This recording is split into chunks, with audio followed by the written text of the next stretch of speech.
take a seat. It's 9:30 and we have to start on time because there's a high tide and we've got some cars parked in the car park and I don't want to get my new car wet.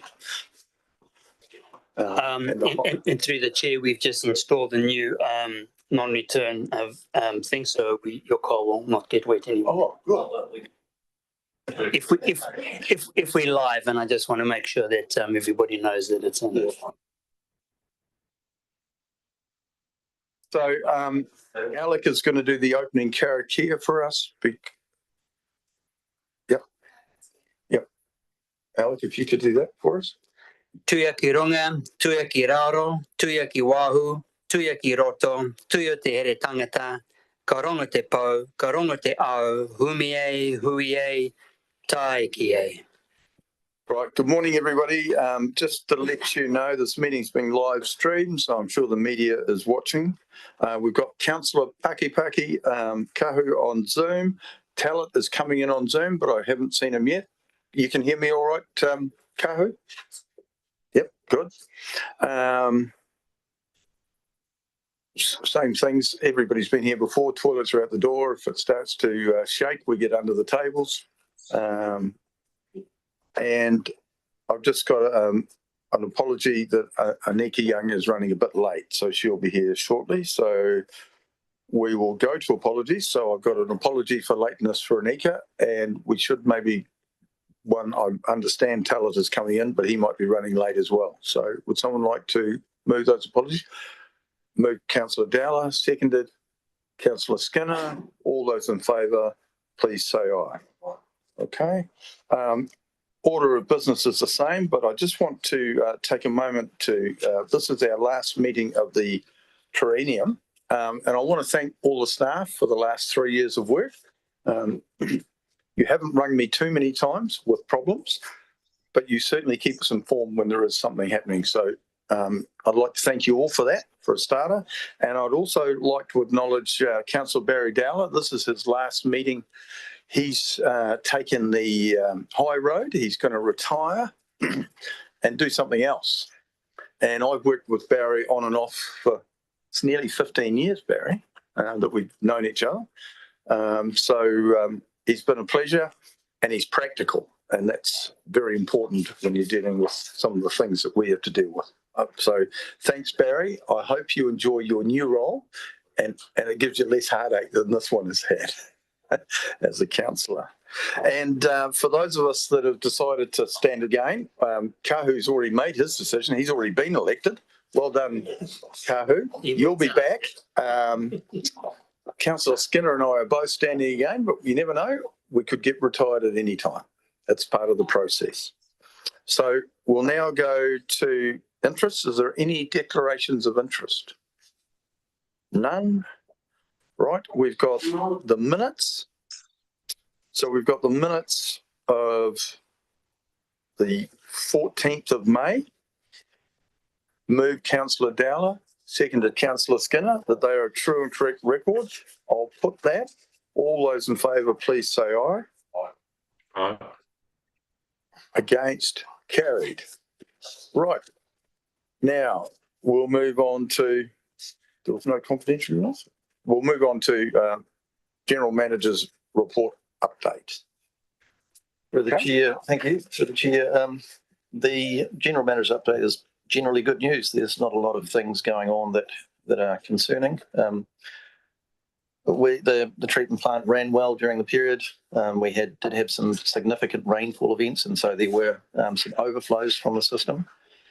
3 from the network and 1 biosolids overflow during the period. The 3 from the network related to the storm event and some minor periods where we had to do some essentially resetting of some pumps in the system where despite the fact that we had those overflows, we were pumping twice the amount of flow from the Beach Road pump station that we had ever pumped before, so 800 litres a second up from 400 or thereabouts.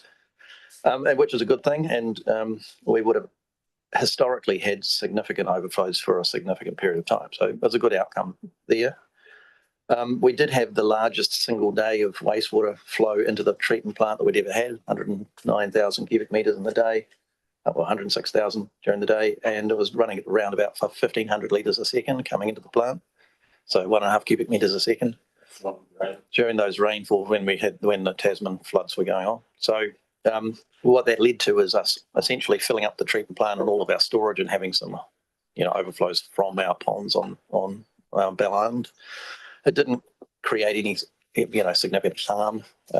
Obviously, it's better to get it away from the public and out of, and have it treated material being overflowed rather than untreated. So that's good, but it does show that we, even though we just built a big upgrade, we can use that entire capacity already. So there's more to be done or more to be thought about in that overarching program. The biosolids spill was probably slightly more concerning. That's the second biosolids spill that we've had in the last 18 months probably, and it was a gibolt joint that had corroded in our biosolids pipe. So we managed to fix that during the storm event, and we took the opportunity to actually replace a long section which had multiple gibolts in it where there'd been historic joints being made. The pipe is coming to the end of its life, and so the failure history is starting to increase, and we need to make sure that we get in, to have a timely renewal of that asset now. So we've got about a quarter of it programmed to be replaced in this coming year, and then on subsequent years we'll go through and renew additional sections of it. In terms of compliance, there's another thing that we've been doing recently, which is looking at our trade waste agreements and monitoring them a lot tighter than we have. The Te Mata ROI reporting requires us to consider trade waste and our compliance with trade waste agreements. So there's a table in here about the number of breaches, and we haven't done anything about these. They haven't cost us money, so we haven't been applying any penalties or anything to the customers for those. But it's something that we'll have to think about and then figure out how we actually deal with it to try and improve the compliance with that. In terms of projects, there's a bunch of activities still going on, but again, nothing that needs any specific focus. Probably the biggest outstanding thing is that we have now completed all, but there's a couple of bits of resurfacing required at the pump stations, but we've completed the regional rising main duplication, so we now have the two pipes from Beach Road right through to Bell Island. So we're now in the position where the bulk of the pipe work can be maintained more effectively, and so that's a really good thing. It's also increased the capacity that we have, as I said before. In terms of the risks, we always put in this risk assessment component in the general manager report, and one of the ones that we were dealing with this last quarter was looking at our power again for Bell Island. So Bell Island only has one power cable coming into it.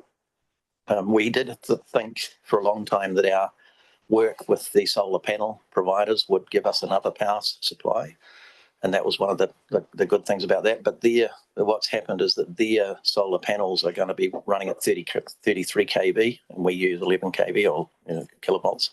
And the cost of the transformer from 33 to 11 is actually quite significant. So that would potentially prevent us economically from being able to connect to that system. So we're now back into conversations with Network Tasman. We were struggling to get any dialogue going, but we've now since managed to have a productive meeting with Network Tasman, so that's a good outcome. In relation to that, does that mean that Microphone. Sorry? Microphone, because we've got people on Zoom. They won't hear you.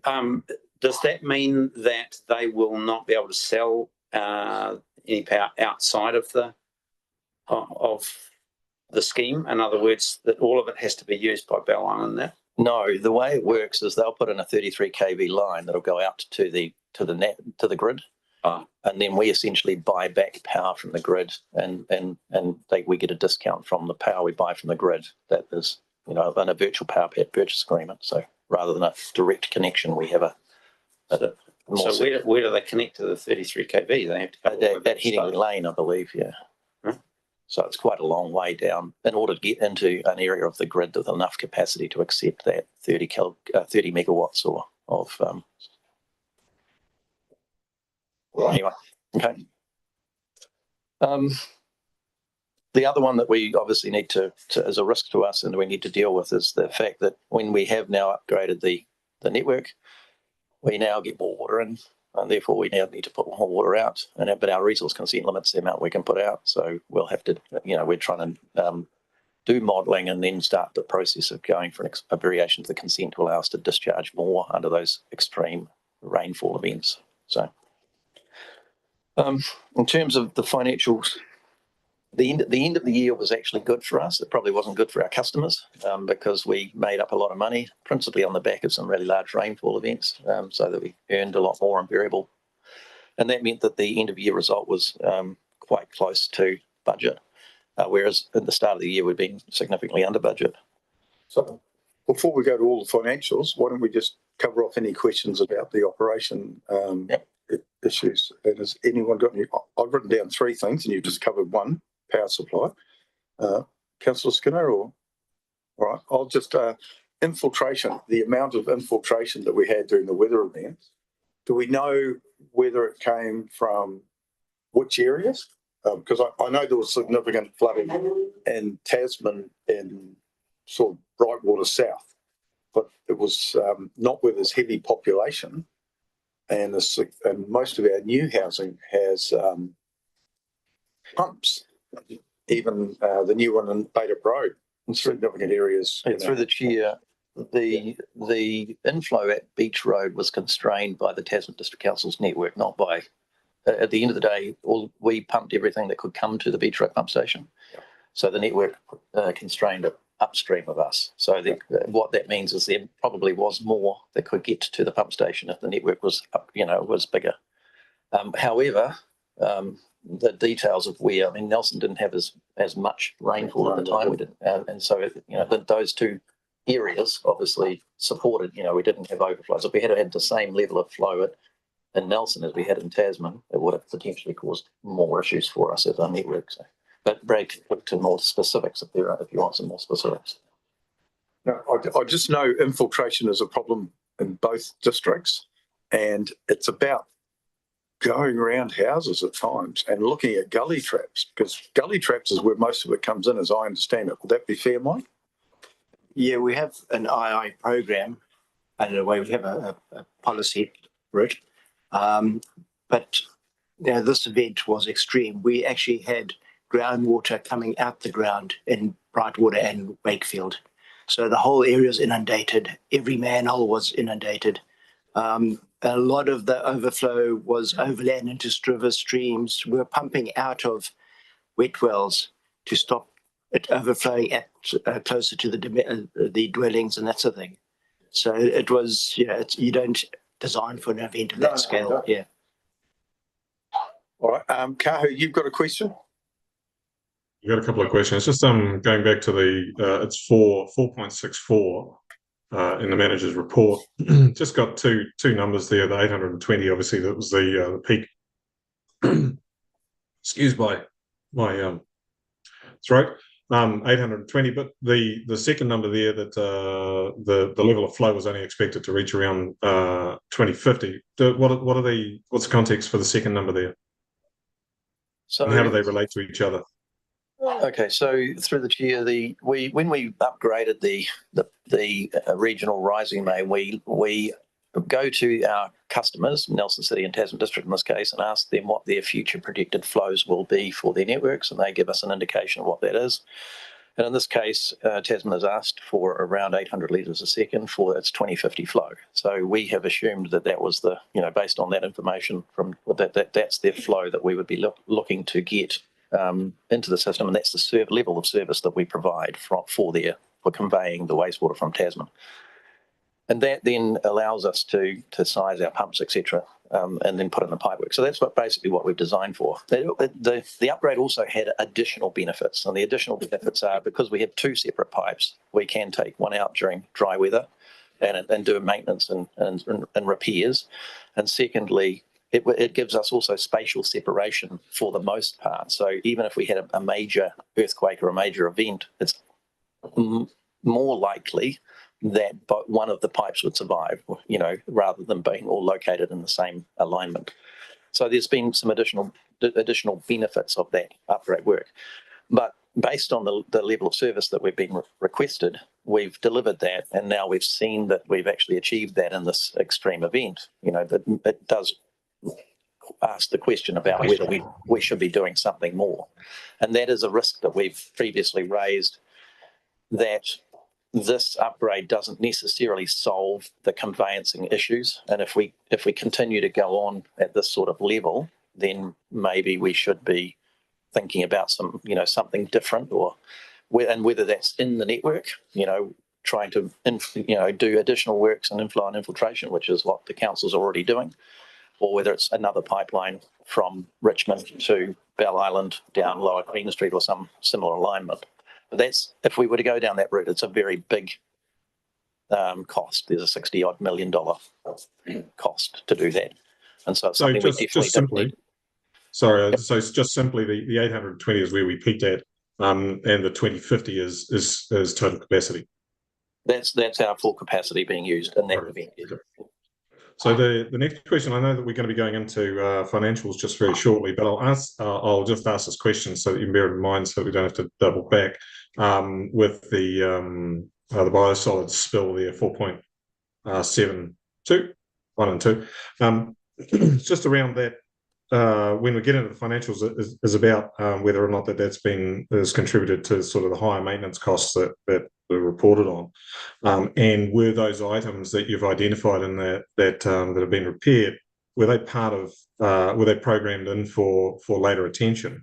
And I guess if you can later on in item 6, just to be able to separate out the programmed items, those that have been brought forward, and any of these sort of reactive emergency type things related to attention that really needs to be done there and there, and it's prudent to go forward with that.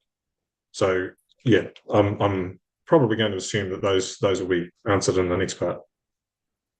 Yeah, through the chair, I would probably prefer to answer them now. And the intent was that that pipeline would be upgraded. It's in our renewals program. This work was done as a reactive maintenance, so it's becoming as an operational cost. We are doing additional maintenance activities on the pipeline to ensure that we can continue to operate it. So there's an increased maintenance cost, and that's principally because we haven't budgeted to replace the entire pipeline in one go. We've got it budgeted over about 4 years, so we're looking at replacing about a quarter of the length in this current year, and in subsequent years doing additional sections. So the repairs that we did in the section that we replaced, that was a relatively small section in the overarching length of the 3 kilometres of pipeline. So it's only a few 50 metres or something like that we actually replaced. So it's not a material section of the pipe up, in terms of renewals. Is that sufficient to answer your question, Councillor Pakipaki? Yeah, that'll get us through. I'm just looking at forecasting as well, into the items that are in response, that are programmed in for works down the track, and what sort of effect that's going to have. Because I'm getting a gauge now, because it's we've got 3 years ahead. I'm intending on being back on this committee if I get a chance. And so that then I can just get a gauge on the effect of a lot of the things that we've experienced over the last couple of years, and how that changed down the I guess, no pun intended, but the pipeline of our costs. Okay, that was pun intended. Thank you. All right, welcome, Talent, and thanks for that answer. I've got one more. Have you got another question, Kahu? All right, I've just got one on the variation to the consent, and I know consents are like a bottomless pit at times, especially in the coastal marine area. Ask anybody in relation to the Marpool boat ramp that they didn't get. So how long do we expect that to take, and what sort of variation are you looking at? I'll pass this over to Brad. He's been dealing with details. And welcome, Anika. Thank you, through the chair. We are in the process of preparing the technical reports to support the variation.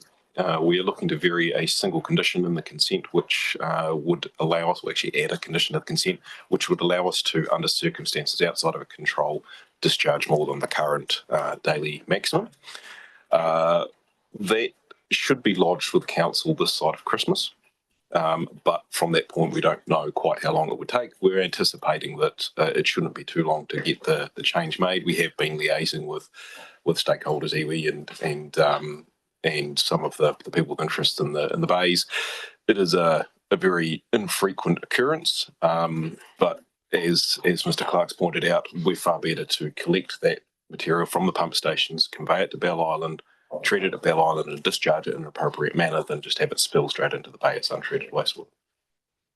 Yeah, it's much more appropriate for treated stuff than untreated stuff. So it makes a big difference. All right.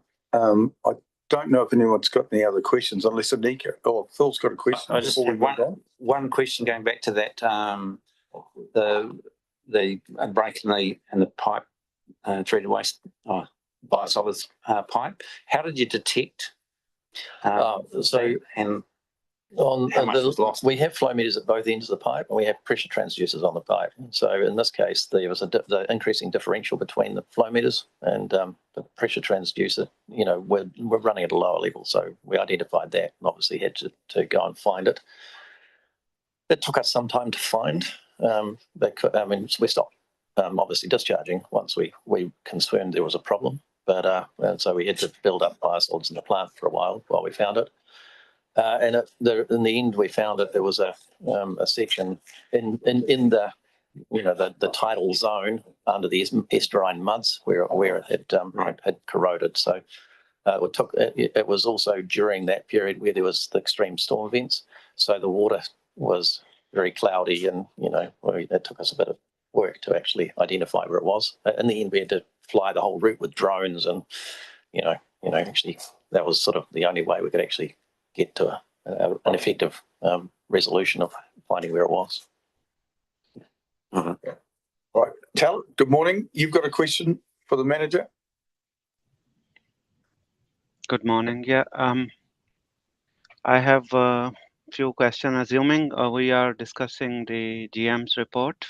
Yeah, and yes, we are, and we've had a number of questions already that have been answered, and you might have missed some. So we've had questions in relation to infiltration, power supply, we've covered, and variations to the consent. So yeah, I had a quick question on power supply as well, but I will skip. I was just checking if they need board level intervention or because they have difficulty engaging the power supplier. But I will skip to the next question. Yeah, that's been resolved. I've managed to make contact. My next one is about the causeway structural integrity issues, and given it is inundated most of the times. So with conflicting engineering reports and temporary restrictions in place, what's the worst case if the causeway fails and it's labeled as unsafe for heavy vehicles, for example?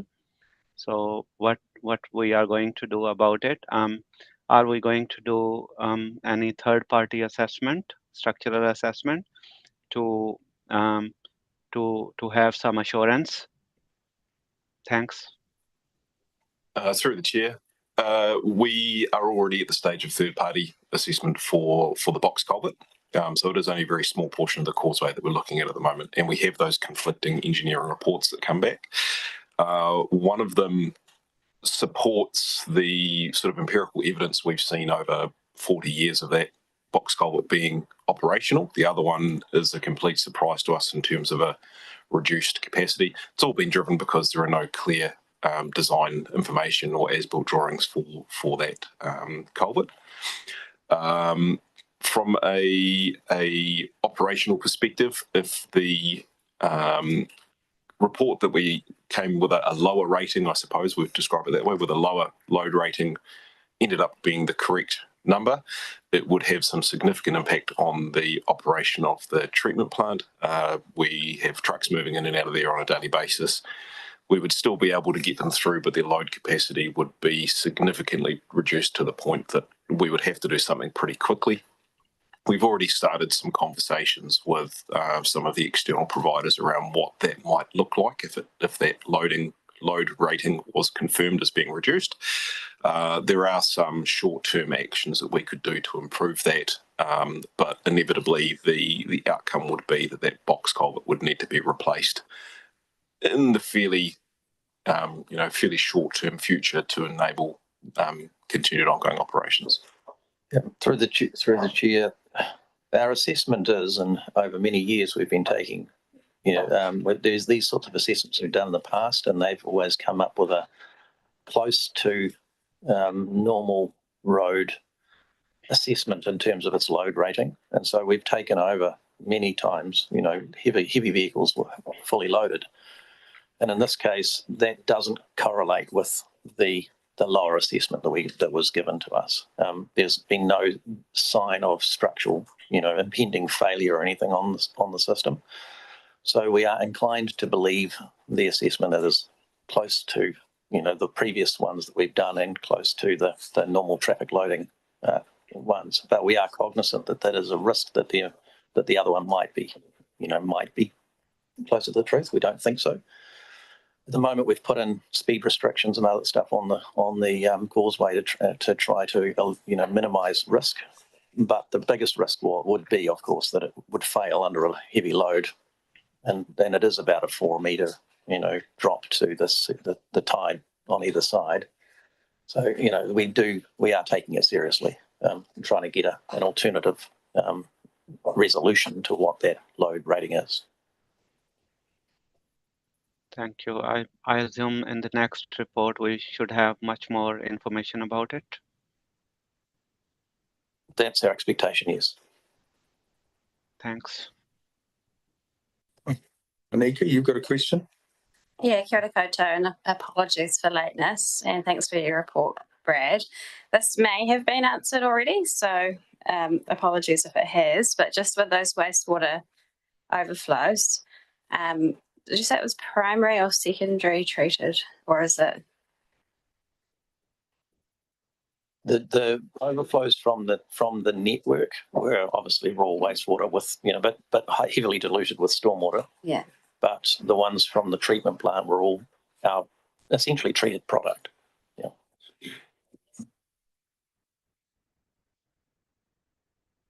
You need to use your microphone because I can't hear you on Zoom. Can you hear me now? Yep. The 16 non-compliant breaches are associated to our customers, but that's all been sort of waived with the storm events. Yeah, so those we monitor our customers all the time. We do these, we're looking at the flows and the loads and stuff coming into the plant, and obviously then they have contracts with us, and those essentially the breaches of the contract, but they don't necessarily cost us any money, and so we haven't applied any penalties if they haven't caused us any adverse effects. But we need to be cognizant that our performance is being monitored at that level now from Tomato ROI. And so we need to think about, are we trying to improve our performance against those criteria? Is that important to us? And if we were to have issues that were going to cost us money, how would we apply penalties to recover that money from the customer to try to encourage them to comply with the consent requirement or the trade waste requirements? Yeah. Yes, we're essentially responsible, aren't we, for those national standards? And then for anything that comes in under those trade waste, once we've received that waste, we are responsible. Yeah. All right, so we'll move on to the financial part now, and then I'll be looking for someone to move the receipt report. So the year continued with the same trend on the fixed recoveries. So we were under recovered on the fixed recoveries significantly by 1.3 million, and that was to the differential between the interest rates at the start of the year. We had started the year on the variable recoveries very poorly. So we had recovered in the first quarter, we were behind by, I think, about 800,000 or 900,000. Towards the end of the year, the rainfall events obviously meant that we got more money from inflow, and that brought us much closer to budget. So we ended with actually above budget of 131,000. So and that basically meant that our wash up at the end of the year was significantly reduced compared to to the earlier projections. So overall, the budget was, the overarching finances were good. What did happen at the end of the year is that despite the fact that we had better revenue, we also had some increased costs associated with repairing the biosolids line and some other repairs and maintenance that weren't expected. So we did increase our costs compared to budget. And so it's not in this report. If you go back to the 4.4, you look at the costs against the forecast, and at the end of the year, the graph shows a bit of an uptick in the costs against the forecast costs under the TOC, which is our target outcome cost. And that just shows the fact that the maintenance was increased at the end of the year relating to some of those unexpected failures. So I asked Andrew before the meeting, basically the two key customers, being the two councils, paid slightly less in because they didn't have the flows, and they caught up a bit at the end. But because the surplus is less, they'll get less back. So it should even out for the two larger customers. And I note that it didn't affect the industrial customers at all. So that was your summary, basically, Ian? Yeah. All right. So overall, from my perspective, a pretty successful quarter, realistically. I mean, despite the fact we had some pretty significant events, there was nothing of any serious nature. I mean, the biggest one thing that we should be concerned about was the condition of the biosolids line, and we need to get on top of dealing with the renewal of that reasonably quite promptly. So, yeah. And also, what is pleasing is the capacity of that beach road to be able to handle 820 litres a second is a massive volume and a huge improvement. So that investment has borne fruit already because we were getting a lot of overflows there previously, and certainly we were getting criticised at Tasman District Council because of it, and we're not now. So any other questions? Talent? He's clapping. That's very good, Talent. Thank you. So he's pleased with it. You know what I mean? It's a good result when you can move that amount of inflow in a weather event. It just makes a big difference for the community. Should have confidence that that upgrade has worked. So if there's no more questions, would someone like to move that the manager's report be received? Councillor I had a last. All right, you've got a last question before we move on. Yeah.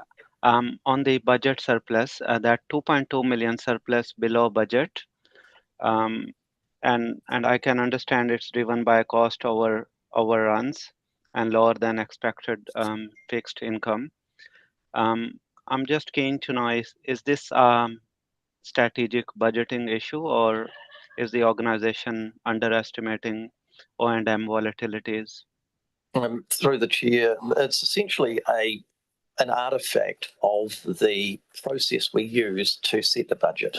So the process we use to set the budget is when we generate the budget, essentially 18 months before, we assume an interest rate in our calculations, and then we actually set that interest rate on the 30th of June of the year of the budget. And that there's usually a difference. Sometimes that difference is small and it's not material, and sometimes that difference is quite large. And in this case, it was quite large. You know, the change in the interest rates in between the time we generated the business plan and when we set the actual budget was it's quite a significant period of time, and as a result, there's the change can be quite significant. Thank you. All right, so Phil. Just in terms of what that means, that effectively the interest rate had dropped between where you budgeted and when it ended up. And in terms of the overall cost to the councils, basically what it meant is their cost of financing all of their debts was down. And so, those things balance out for the councils. And so you're not getting as much income, but you'd have been paying, if it had been up at the levels you've been projecting, you'd have been paying a whole lot more for the interest on the total amount of money that the councils have got out. So, net effect on the councils is minimal. Well, the only thing I'd make the comment before I go to Mike is that councils generally lock in their interest rates for a period of time. So when there is more movement in the marketplace, they don't get that benefit straight away because they lock in their the interest rates are locked in for varying periods. I certainly know they are at Tasman, and I assume Nelson does a bit, and Andrew's nodding. So, but isn't that number a weighted average cost of capital to councils, unless it's below a certain level at which it triggers another number? Yeah, Andrew. Your comments are correct for councils, but Nathan's correct is like we're going to next look at the business plan for 27-28 based on the view of interest rates a month ago. But the actuals for 26-27 will be based on the 3-year swap rate at the 30th of June 26. So there's the movement in that rate between now and June will result in a difference in our recoveries, the calculation of our fixed recoveries. And so that's the main point. But so there is a difference to the rate that's used in the calculation than the council's costs of funds, which you are right, they are, they have swaps over them to manage the movement, but that's not how the contract for the trade waste contract recovery is calculated. It's a 3-year swap rate or the 90-day rate, as Philip points out, if that's lower and it's never, or 3 points lower, and it's never been in the time of the contract. It got close one time. All right, thanks, Andrew. Thanks, Andrew. Mike, just a comment, and then I've got a mover, and Anika, Mike, or Barry can second it. Mike. The other major factor, of course, in the budgeting is the two councils' trade waste discharge are very weather dependent.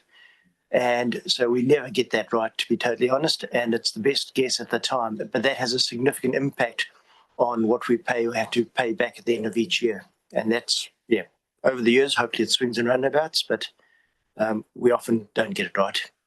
You can have a dry year, you can have a wet year, just that affects what the councils pay, but it doesn't affect our income, because our income is based on a return on capital of the assets employed or our costs of operating. So there may be an increase in electricity if in a wet year than a dry year, but in the total, it's a relatively small amount. But who pays what can change. Yeah. All right. So Barry was happy to second. All right. So we'll put the motion that we received the report. Moved Councillor Skinner, seconded Councillor Dowler. All those in favour, please say aye.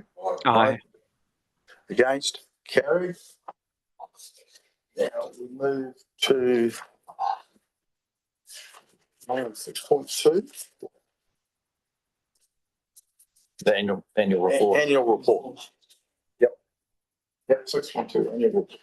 So through the chair, again, there's quite a lot of overlap with the previous report. It was a successful year for NRSBU. I mean, obviously the key thing was finishing the regional rising main upgrade. 5 years of work come to a conclusion and just in time. In terms of the quality, the treatment plant met its quality requirements, and in terms of its treatment contaminant levels, etc. We had 6 overflows and 2 leaks during the year from the system, which was more than we like. We've talked about a number of those overflows regarding those big events, and we've similarly talked about the biosolids pipeline failures. So we are actually in a pretty good position, and we should see a significant reduction in those over the coming year. In terms of health and safety, there were nothing, no major issues. So again, good outcomes there. In capital projects, obviously the biggest one was the regional rising main. We spent 9.5 million of our, but we do have some carryover, which is the next report on the agenda, that things that we hadn't got done. And the reason for that is that those activities have either been delayed voluntarily or have been delayed by getting approvals. One of those is the purchase of land at Nayland Road, which is essentially unconditional now, and so the settlement will be soon. So yeah, despite the fact that we do have some carryovers, it's they're all in good health. So what else in terms of financial performance? Again, we've talked about that in general terms, and there's nothing to my mind that constitutes a concern. The biggest risk that we have, I think, would relate to odours from the biosolid system. We've put a lot of emphasis into the wastewater treatment plant. We've maintained and reduced the number of odours that we get from that. Our neighbours would concur that the number of odours from the treatment plant have been significantly reduced, but they do still occasionally get odours from the biosolids application. So we are doing some work to try and look at how we could mitigate or reduce those at the present time, and we'll continue to do that, but it is pretty difficult for us to change that. So any questions? Happy to take them. Right, so any questions of the report? I know that we did some work in relation to an app for wind change, and it's just the way the wind changes at Rabbit Island, which can change quite quickly at times. Yeah, through the chair, the issues that we have are generally very, I'm going to say fleeting is the wrong word, but it's when the wind changes from one direction to the other, and it doesn't stop and then start going the opposite direction. It actually usually migrates around the in the compass, and as a result, there is a small period where that odour goes in a different direction than we were expecting, and then it can go across those houses. So generally, when we turn up to inspect, we've had some sort of notification of odour. It will often have no longer be an issue, but we do think that is true, because in our office on Best Island sometimes we smell it, and that would be correlate because we're in a similar direction from Rabbit Island to where those neighbours are. So it is something we're going to have to keep a focus on. The app obviously helps, but it hasn't solved everything. What I would say is when I've attended the meetings with the Rabbit Island, with the Best Island residents, with the staff, we get a much better response from the residents than we had when I started on this board some probably 9 years ago. And they have my phone number because some of them know me from other things. So, and I haven't had a phone call at home.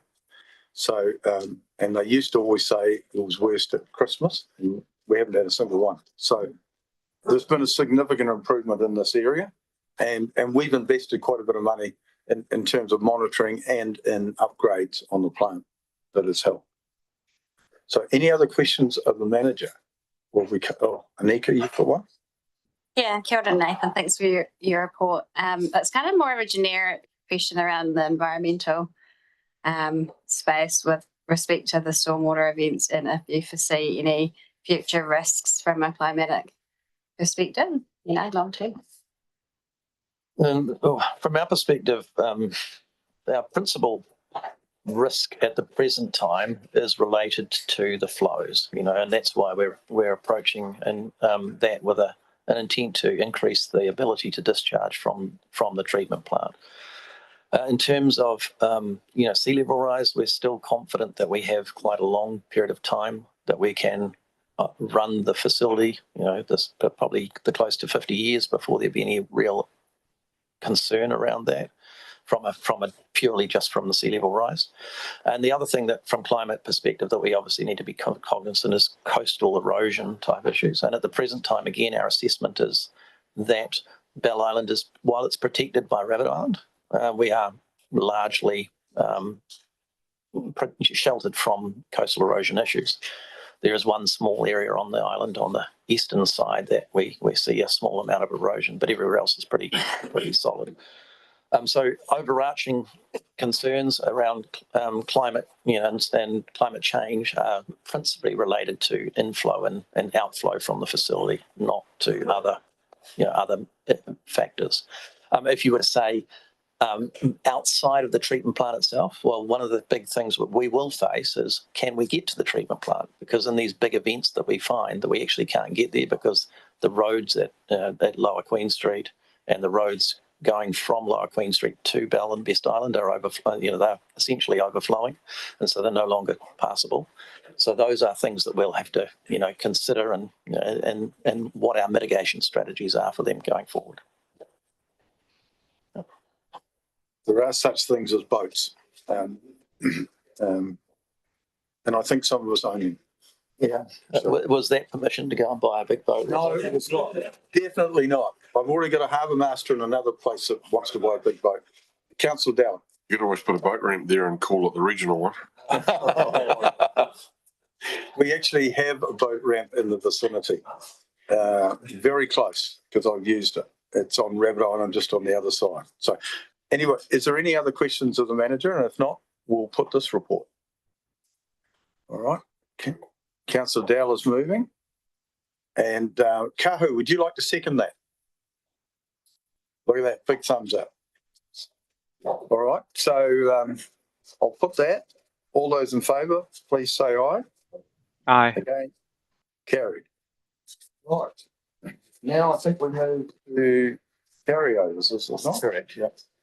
Capital Works renewal update.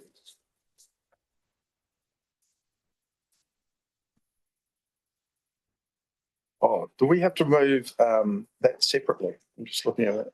No, you move that as one. Right, move that as one. So 6.3 renewal update and carryover.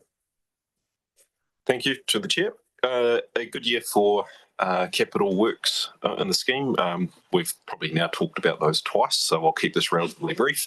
The carryover report seeks to carry over $870,000 for renewal budgets to next financial year and 3.5 or almost $3.6 million of capital budgets. The notable figures in there include the land purchase at Nayland Road, which is settling in hopefully the next 6 weeks, and work that was deferred for the hydraulic capacity upgrades to the wastewater treatment plant. So that is looking at conveying increasing inflows around the treatment plant and distributing those inflows evenly across our facultative ponds. The initial design for that, the construct estimate was higher than we had anticipated, and we're now looking at combining that with a renewal of some of the gravity pipe work on the island to effectively kill two birds with one stone. So that's carried over to next financial year to allow that work to continue. Some of the renewal funds relate to pump station works, as well as carryover on the aeration basin renewal, which is being held pending Tamata Arawai's environmental performance standards, as we need to ensure that anything we do to upgrade the plant is going to work with those standards next time consent is renewed. Do have to apologise, something's gone wrong with the formatting in the report from bullet point 6 through to the options. It wasn't like that when we put it through, so I'm not quite sure why that's ended up in that way. But generally, those items speak to the specifics. So if there's any questions, happy to answer those. Right, so that, well, I haven't seen any. I'll just a comment that the Nayland Road purchase has been some time in coming, probably relatively, because change of ownership and things, but to have some land there that we'll be able to put some storage will be another upgrade to the system going forward. So it's if you can get that settled in the next 6 weeks, that'll be very good, because we've certainly been on that case for a number of years.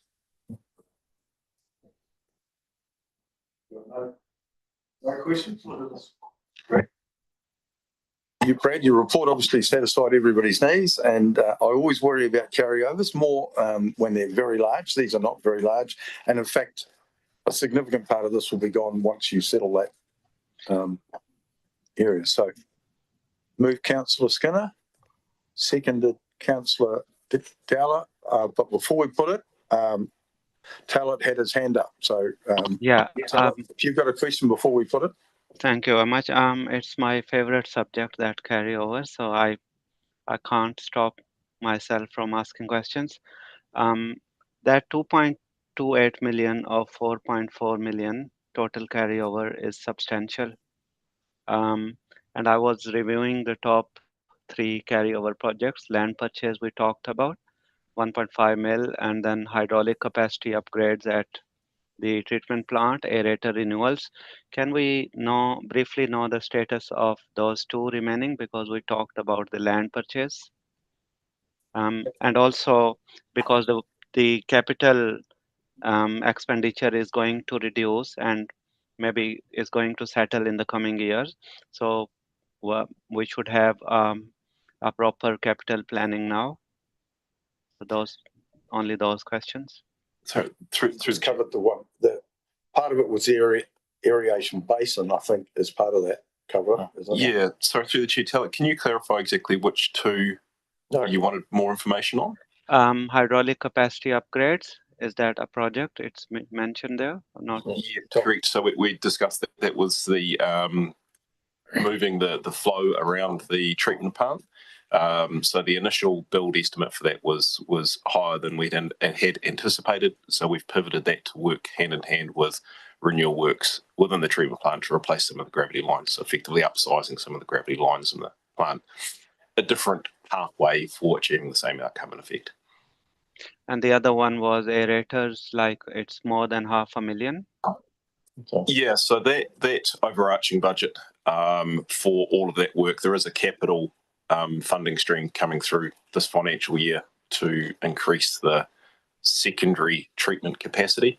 So the renewal of the aeration basin has been put on hold for a couple of years whilst we figure out exactly what we were going to do with the upgrades for the secondary treatment system. We don't want to go and renew 600,000 or $1 million worth of aerators in the aeration basin and then completely rebuild the system and not have an aeration basin in a year's time. So sure. So it's on hold for want of the options analysis kind of things. Correct. We're waiting a little bit on the Te Mata ROI environmental performance standards as well to ensure the proposed upgrade to the secondary treatment system will align with the future requirements or the future performance requirements for the treatment plant. Thanks. Makes sense. Thank you. Okay, so the report's been moved and seconded. I'll put that. All those in favour, please say aye. Aye. Against? Carried. Now we'll move to the draft business plan. 6.4. Through the chair, the draft business plan has been prepared. It's based on the 3rd year of the activity management plan, 24 to 34. There is one essential. There's a few changes or a few things that are different, but the bulk of it is the same. One of the things that's different is we had assumed that we would have had some sort of electricity benefit as associated with the solar array coming on. That's been delayed, so that's not going to occur in this year. We think that subject to the consent of that going through, that it would be later in the year or in the start of the following year. There's also been some changes. Obviously, Brad's talked about the Te Mata ROI and the National Wastewater Performance Standards and what they come out and say.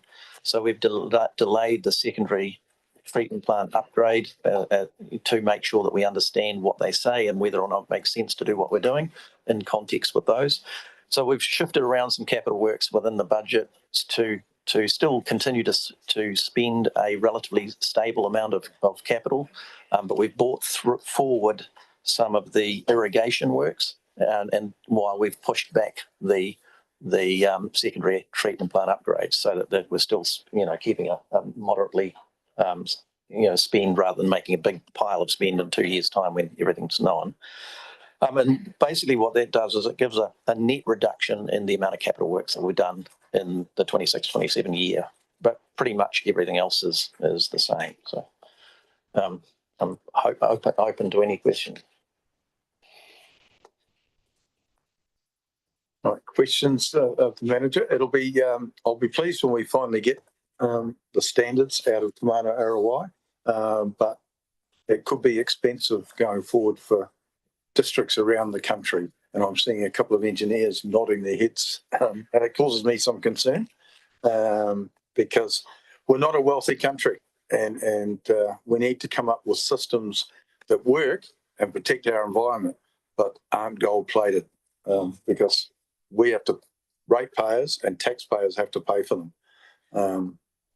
If I think back 60 years to what used to happen, we're in a much better state than we are then.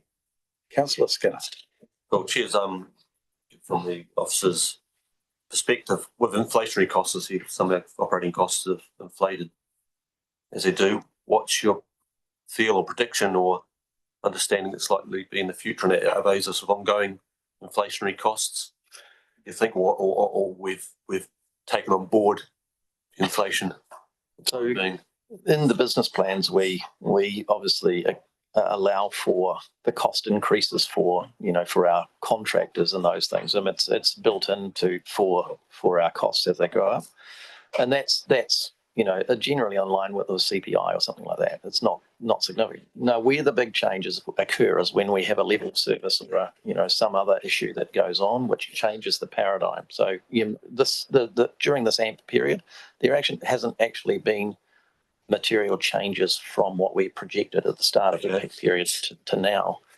What will happen for our customers is things do change. So what, as an example, will happen in this coming year is that the costs accruing to Tasman District will be quite different to those that have accrued in the past, because we've changed the capacity that they pump. Okay. Right. So we've now put in place a much bigger pipeline, and the way the model splits the cost. So you're extending the cycles of some of that? Well, essentially the way the model projects and calculates the cost for each customer base is based on the amount of flow that they need to accept.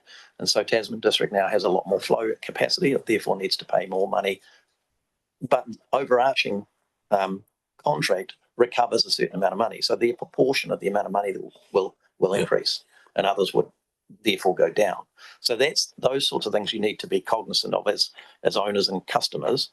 But overarching processes, the amount of money we're spending is largely in alignment with what we thought we would spend in 4 years ago. And from the maybe from the accounting perspective, you sort of seeing any trends continuing with those inflationary costs? It's nice to hear it hasn't been too much in what's business or we've accounted for, but we see it scarily from a consumer, not for this, but in other things in lives. And I'm always bracing myself for what's the next. So again, unexpected bill due to inflation.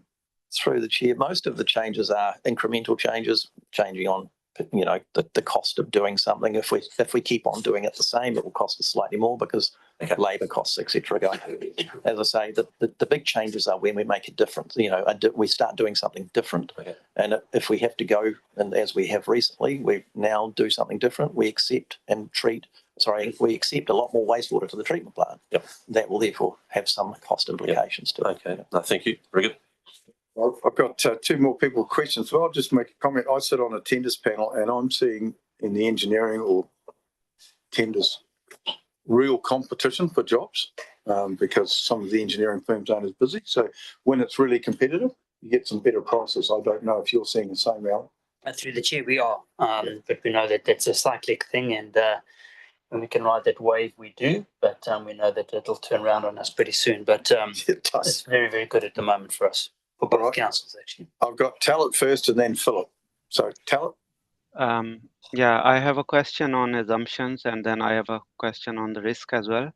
There is an assumption that electricity savings are budgeted, assuming the solar farm benefits will start later than initially planned. So if that's the case, is this delay in the solar farm completion fully accounted for in the operating costs? And what is the planning if there are further delays happen? Through the chair, we work relatively closely with the firm that's developing the solar system. Unfortunately, they are still going through the consent process at the moment. That is relatively out of their hands in terms of how that progresses from a timeliness perspective. Once the consent is granted, or on the assumption that consent is granted, there's a lot more certainty around how that work will progress. The best information that we have from them at the moment is they expect to be coming online sometime in the 26-27 financial year. We've worked on the basis that we should see that benefit for half of the year. However, if there are any delays, then there is a risk that the electricity costs, or rather the savings that we get through that system being operational, won't be recognised. However, there's also an opportunity that they finish ahead of time and actually our savings will be greater. We've taken a relatively pragmatic approach to it. In the overarching scheme, it's not a significant budgetary difference if that was not to eventuate in the 26-27 financial year. Thank you. All right. Okay. The other question, I think we have been talking about it in many ways. So I was just trying to raise this again because we talked about the secondary treatment upgrade deferral. So there might be a risk to non-compliance if new standards arrive sooner than expected, or any enforcement parameters are tightened. So what is our plan for mitigation those potential circumstances?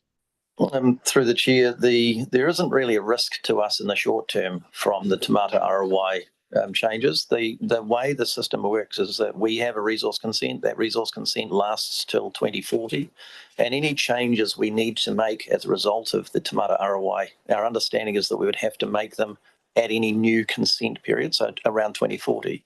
The reason we are concerned is that in the event that that said something materially different to what we currently do, we shouldn't keep spending money going down one route when there's a completely different route that we might have to go down. And so there is not really a lot of risk around non-compliance in the short term. We can carry on running exactly as we are until we expect 2040, but we shouldn't spend money or reinvest money keeping on going in a direction that isn't the direction we might go in future.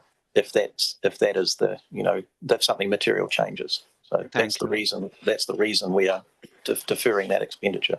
Yeah, thanks. That makes sense. Okay, Philip? The other risk that you need to keep in mind, and in particular in relation to the secondary treatment of the wastewater, is nearly half the load comes from industry.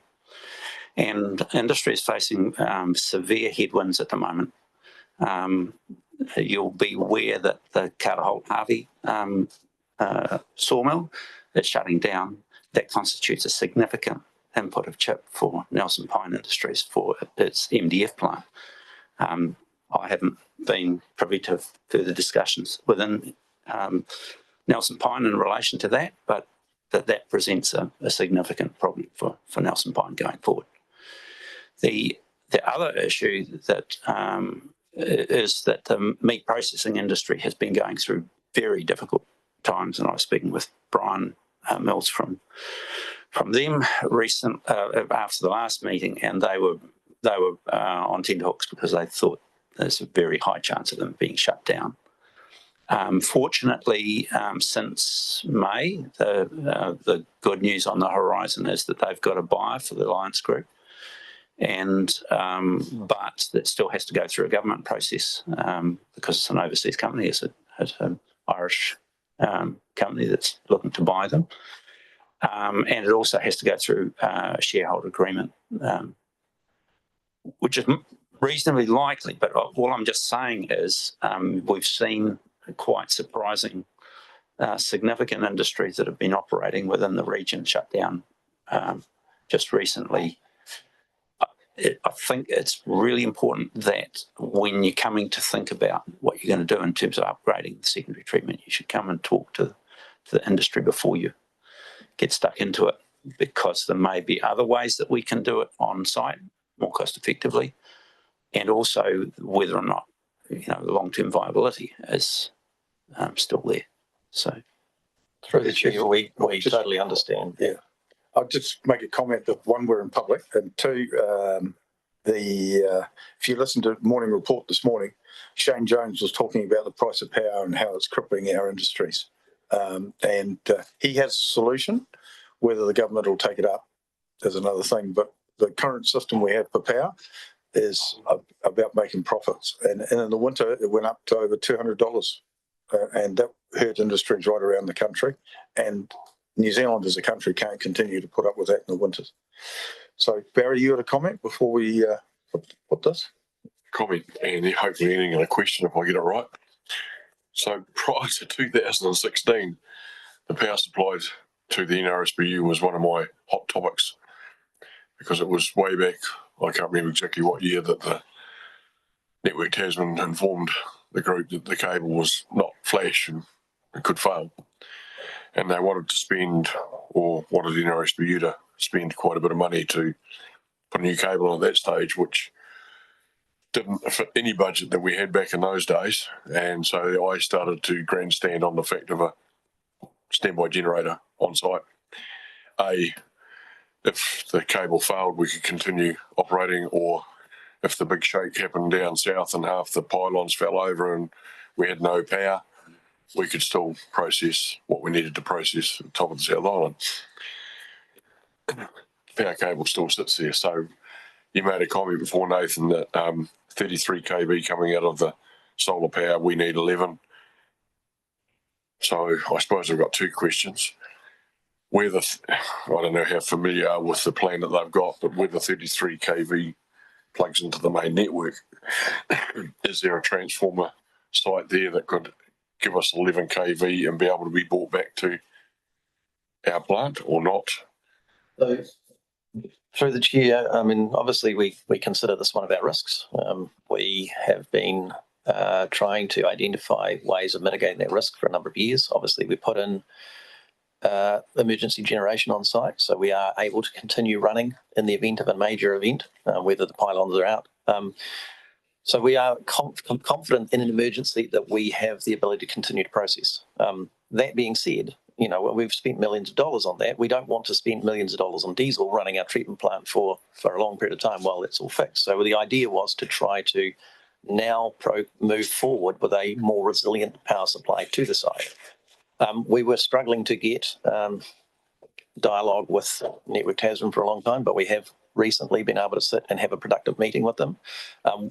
We haven't been sitting on our hands. So when we've done activities on the site, or you know, when we've known that Tasman District, and as an example, has been doing activities like when they renewed the water pipe down our accessway, we actually asked and paid for an electricity duct to be put in along that route at the same time, so that we could bring another 11 kV line into the site.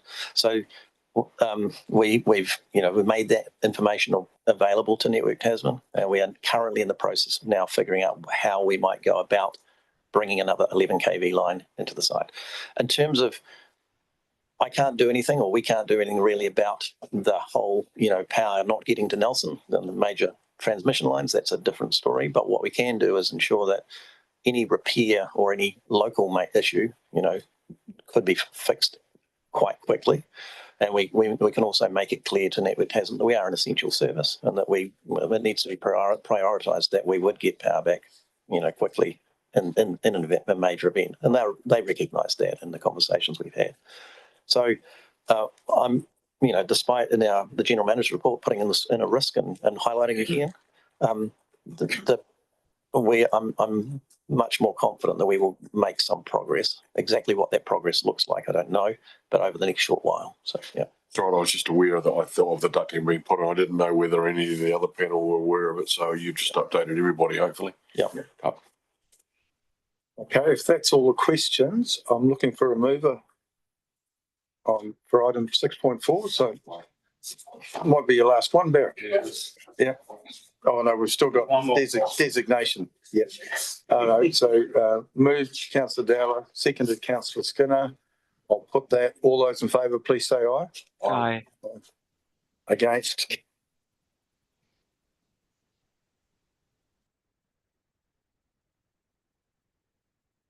Brett?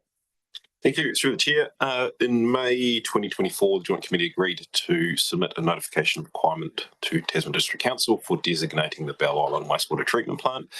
It's been through a series of processes with them, and they have recently provided us with some recommended conditions, which are appended to the report for the designation. We, as officers, are comfortable with the conditions. They are workable and will allow us to continue with operating the wastewater treatment plant under the designation reasonably effectively. And we are therefore recommending we accept those conditions, reply to Tasman District Council on that line. So if there's any questions, we'll happily answer those. If there's no questions of Brad, I'm going to Council designation. Is that designation for? So designation is a process under the Resource Management Act, which effectively allows the site to work without requiring a consent under the district plan rules. Okay. There are still consents required for things under the regional plan rules like discharges and discharge to water and air and that sort of stuff. So it reduces our costs for activities on the island. It also provides us with some protection in terms of what other parties can do on the land as well. So it's a multi-step process that is relatively common for infrastructure like wastewater treatment plants, water treatment plants, pipelines, etc. So you're happy to move, Councillor Skinner? Definitely. I'm happy to second. It's the only thing I've done today. So better do that. All right, so we'll put that. All those in favour, please say aye. Aye. Against? Carried. I'm just going to ask Alec to close the meeting with Karakia, and I just before we do that. I think I've been here for 4 terms, sitting at the table. I think it's how I'll work it back. I really appreciate the staff input, and I had a 3-year break because I supported a dam. But anyway, I got elected back on after that and came straight back on here, which I was wrapped because something that's for some reason I've always liked dealing with without being rude. Crap. The scenario of when I come from Ashburton and that, I live not too far away from the treatment plant down there, etc., etc. So I had a high interest down there before I even come up here and came on council. And with the Motueka situation as it was, I've been involved with that, and it was really good to be here. So I just really appreciate the opportunity to have been involved, and yeah, I think you guys are doing well.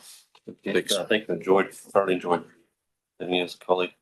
Hey, I'd like to actually got a new recommendation on the table. I'd like to recommend we thank Kit Mailing for his services for the term. I'm sure we'd have plenty of seconders for that. But I just want to, as I think I've been on this. Have I been on this committee as long as you? Same time, I think. Same time. We came on together. Both started the same time.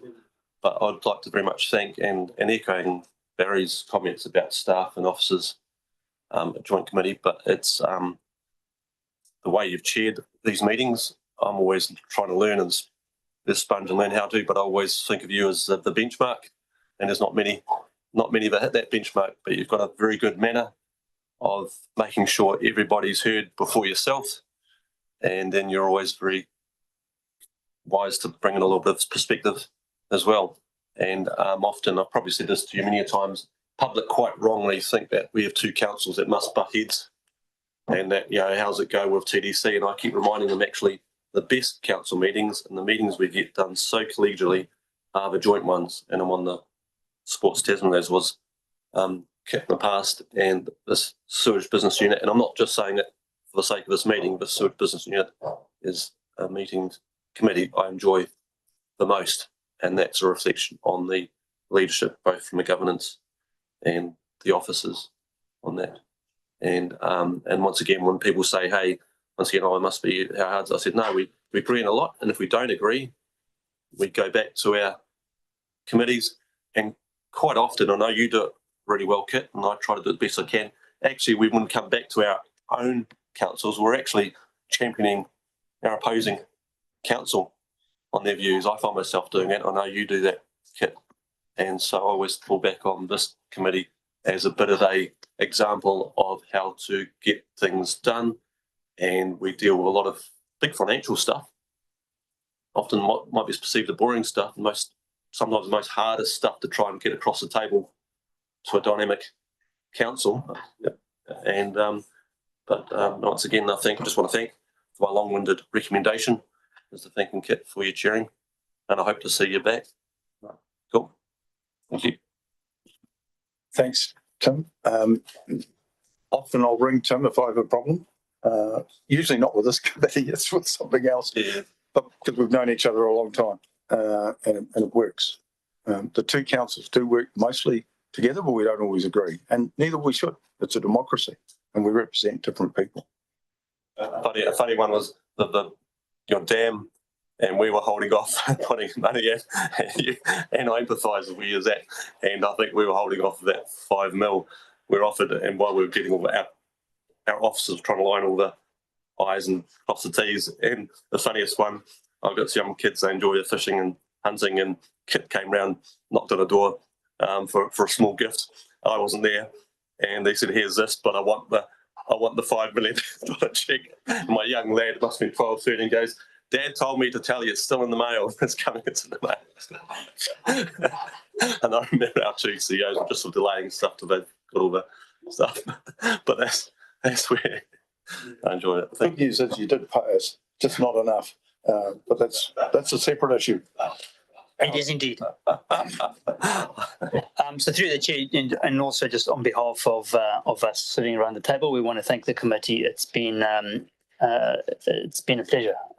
Thank you very, very much for everybody, Tara, Anika, and Philip, and the committee members. It's thank you very much. And for those of you that are running, good luck. And we'll see where we go to in the new triennium. Okay, Alex, we'll see you next year. Yes, indeed. Sorry, I knew you were going to say something. So, Bit of a delay in the community. Tuia ki ronga, tuia ki raro, tuia ki wahu, tuia ki roto, tuia te here tangata, ka ronga te pau, ka ronga te au, hui e, tai ki e. Thanks, everyone. Have a good afternoon.